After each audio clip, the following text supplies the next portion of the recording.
Bonjour à tous, bienvenue sur Enzo TV, je suis Enzo Foucra. Aujourd'hui nous nous retrouvons en salle à Escalform pour répondre à une question qui m'a souvent été posée. En l'occurrence, y a-t-il des exercices spécifiques à travailler en priorité, à effectuer en priorité lorsque nous avons les biceps courts? Alors pour répondre à cette question les amis, dans un premier temps nous allons différencier le biceps long du biceps court. Ça vous permettra également de déterminer dans quelle catégorie vous vous trouvez, ce qui est crucial pour la sélection des exercices, de vos exercices biceps. On verra par la suite les avantages et les inconvénients de chaque type de biceps. Et enfin, je vous proposerai effectivement un florilège d'exercices qui sont bénéfiques pour le travail des biceps courts. Allez, on commence de suite. Quelle est la différence entre un biceps long et un biceps court? Écoutez, l'appellation est déjà assez évocatrice, mais rien ne vaut une illustration. Donc sur la petite illustration qui se trouve sur ma gauche, vous pouvez voir deux biceps. Sur votre gauche, vous avez un biceps long. Alors le biceps long, comme vous pouvez le voir, il part de l'épaule et il se termine véritablement proche, d'accord, de l'articulation du coude, ce qui fait comme on le voit, lorsque vous êtes en position de flexion, d'accord, flexion main en supination, le biceps est véritablement limite collé contre l'avant-bras, limite, selon qu'il soit plus ou moins long. À votre droite, vous avez un biceps court. Donc le biceps court, encore une fois, il commence au niveau de l'épaule, mais vous vous apercevez que sa course se termine assez éloignée de l'articulation du coude, ce qui fait qu'encore une fois, en position de contraction, il y a un espace qui va se former entre la fin de votre biceps et votre avant-bras. Donc voilà, quel est l'avantage d'avoir un biceps court? L'avantage, il est flagrant sur cette illustration. Vous avez un pic de biceps qui est naturellement plus développé que ceux qui ont des biceps longs. Le pic du biceps, je vous le rappelle, c'est cette émergence du biceps vers le haut qui va former une colline, donc véritablement une boule vraiment émergente, une petite montagne.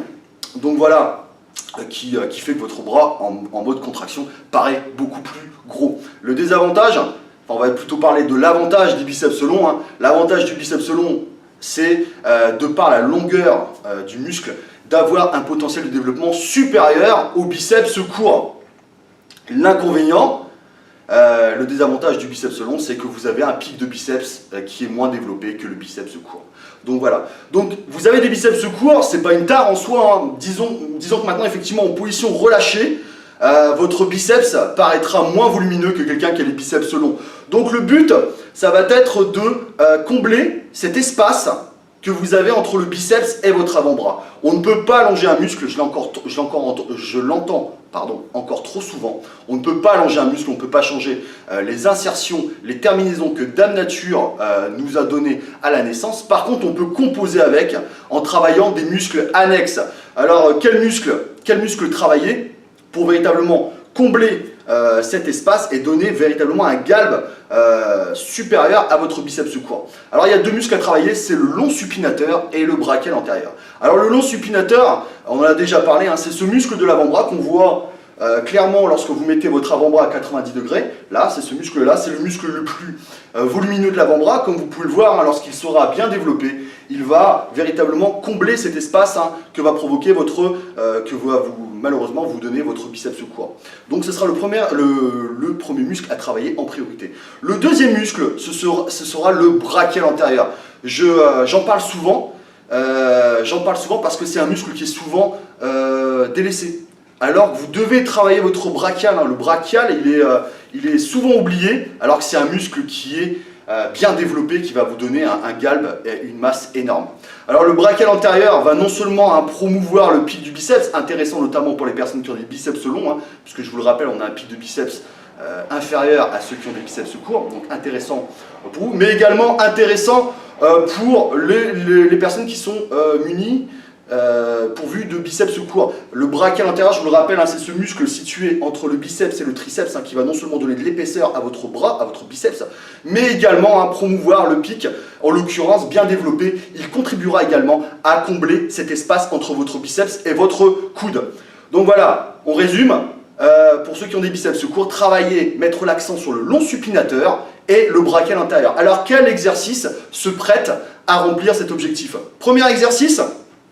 Voilà, une petite aparté, tous les exercices que je vais citer ont été traités au niveau technique par la chaîne, donc encore une fois, si vous avez un petit trou de mémoire, vous vous référez à la playlist et puis voilà, voilà, il n'y aura plus de problème.